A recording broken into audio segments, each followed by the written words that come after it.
கொரில்லாவை பொறுத்த வரைக்கும் அதோட வாழ்க்கை எப்படி இருக்கும்? கம்யூனிட்டியா வாழுமா, இல்ல தனக்குன்னு தானா ஒரு குடும்பம் உருவாக்கி வாழுமா? இது வந்து தனக்குன்னு தானா ஒரு குடும்பம் உருவாக்கி வாழும். அதான் ட்ரூப்ஸ் அப்படின்னு சொல்லுவாங்க கொரில்லாக்களை பொறுத்த வரைக்கும். இப்ப சிம்பன்சிகளை பொறுத்த வரைக்கும் கம்யூனிட்டியில ஆல்பா மேல் தான் வந்து ஃபர்ஸ்ட், அதுக்கப்புறம் தான் அதுதான் வழி நடத்தும். இதுல வந்து சில்வர் பேக் அப்படின்னு சொல்லுவாங்க ஹெட்ட வந்து. ஏன் அப்படி சொல்லுவாங்கன்னா, இப்போ ஒரு ஆண் கொரில்லா இருக்கு, அது வந்து ஒரு 11-12 வயசு ஆயிருச்சுன்னா கொஞ்சம் கொஞ்சமா அதனுடைய பின்புறத்துல வந்து வெள்ளை கலர்ல முடி வளர ஆரம்பிச்சிடும். அதான் முடி நரைக்கிறது மாதிரி.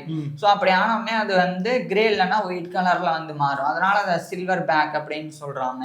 ஸோ அந்த மாதிரி ஆன அந்த நல்லா வளர்ந்த பலசாலியான ஒரு ஆண் கொரில்லா தான் ஒரு குடும்பத்தை வழி நடத்தும். உதாரணத்துக்கு ஒரு ஆண் கொரில்லாக்கு ஒரு 2 பொண்டாட்டி இருக்குன்னு வச்சுக்கோம்.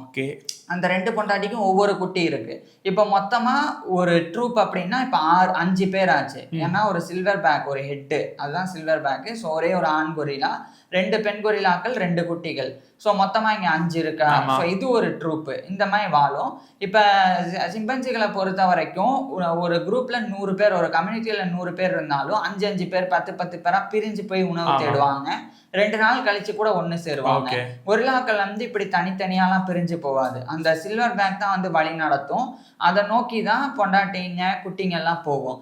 இப்ப ஒரு ட்ரூப்பை பொறுத்த வரைக்கும் 5ல இருந்து 30 பேர் கூட இருக்க வாய்ப்பு இருக்கு. ஆனா ஆவரேஜா வந்து 10 பேர் இருப்பாங்க.